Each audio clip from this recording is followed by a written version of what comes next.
Bon matin à tous et à toutes. Merci de votre présence aujourd'hui et voici MicroDep. Donc, notre équipe est formée de Patricia Rio au développement des affaires, de moi-même à l'analyse et à la gestion des données opérationnelles et de Camille au développement technique et notre experte en laboratoire. La problématique, elle est bien connue. L'utilisation du carbone d'origine fossile va générer des nombreux problèmes environnementaux, dont les répercussions sur la société, oui, mais aussi sur les entreprises vont être amenées à croître de façon très importante dans les prochaines années.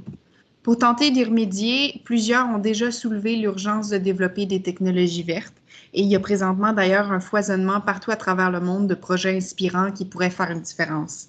Mais les impacts de ces initiatives-là sont cependant pas encore à la hauteur des défis auxquels on fait face. Pourquoi? Parce que le perfectionnement d'une technologie innovante à elle seule, ce n'est pas suffisant selon nous. Il y a toute une logistique qui encadre la mise en place d'une technologie qui consiste souvent en son principal goulot d'étranglement. Par exemple, si l'on souhaite remplacer les produits pétroliers, ça signifie aussi de récolter d'autres ressources comme des résidus, des plastiques agricoles et non utilisés avant de devoir les transformer en une panoplie de produits d'utilisation quotidienne.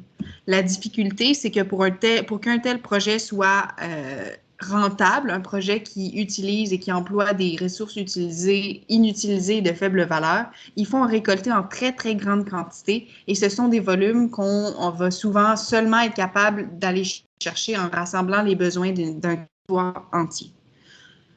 Imaginez-vous donc parcourir la province entière du Québec, qui représente 40 fois environ la superficie de la Suisse, pour aller récolter qu'une seule ressource, ça n'a vraiment pas de sens. Et une autre problématique qu'il nous faut absolument prendre en compte, c'est le fait qu'il nous faut condenser la matière pour ne pas transporter de l'air.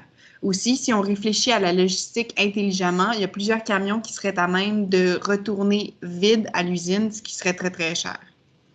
Mais en plus du défi logistique qui les entoure, il faut bien sûr assurer la viabilité du développement des innovations, ce qui est en soi un défi colossal.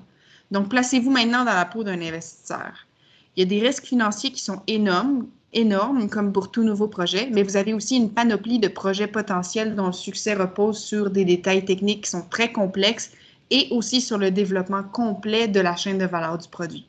Donc, comment réduire les risques? Comment choisir la meilleure technologie? C'est face à ces questions et ces enjeux-là que notre entreprise fait son entrée. Proposons donc non pas de développer une nouvelle technologie, mais plutôt de s'attaquer à ce qui freine le développement des technologies. Donc, pour ce faire, on compte développer tout un réseau qui va permettre la récolte des ressources, le pré-traitement, leur entreposage, le transport, et ça à l'échelle de la province entière du Québec. Et en faisant ça, on va simplifier le travail des innovateurs, mais on va aussi uniformiser le service.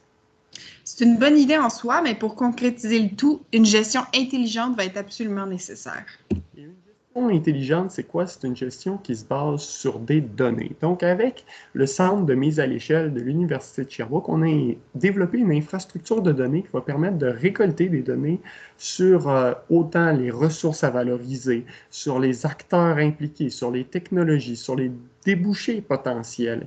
Et une fois qu'on a cette infrastructure-là, ben, on peut aussi optimiser, par exemple, la logistique du transport par de l'intelligence artificielle, par exemple, ou on pourrait développer des outils communs d'automatisation des procédés.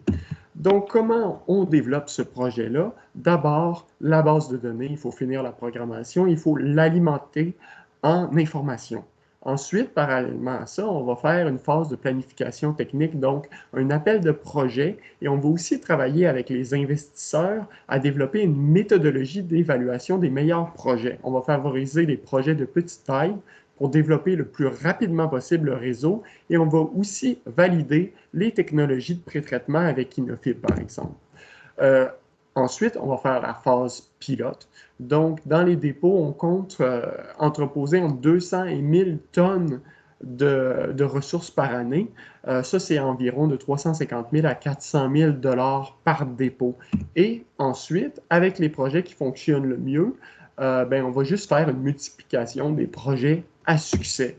Donc, quand on regarde les frais généraux de ces trois étapes-là, on se rend compte que ce n'est pas nécessairement si dispendieux que ça va vraiment faciliter le travail des innovateurs qui vont juste pouvoir se concentrer sur leur technologie. Donc, c'était une présentation qui était très, très résumée, mais ce qu'il faut retenir, c'est que notre objectif est vraiment de dynamiser le développement des nouvelles technologies vertes. On a entendu beaucoup de projets aujourd'hui qui sont très inspirants, puis qu'on souhaite et que nous, notre objectif, c'est de mettre en place tous les outils nécessaires pour faire en sorte que ces projets-là deviennent des succès. Et pour s'aider, on a déjà contacté beaucoup de partenaires potentiels qui sont très enthousiastes d'embarquer dans le projet avec nous, donc on ne sera pas seul, ça c'est certain. Et comme la citation sous vos yeux le dit bien, c'est à travers la synergie qu'on va réussir à amener les projets plus loin. Merci beaucoup.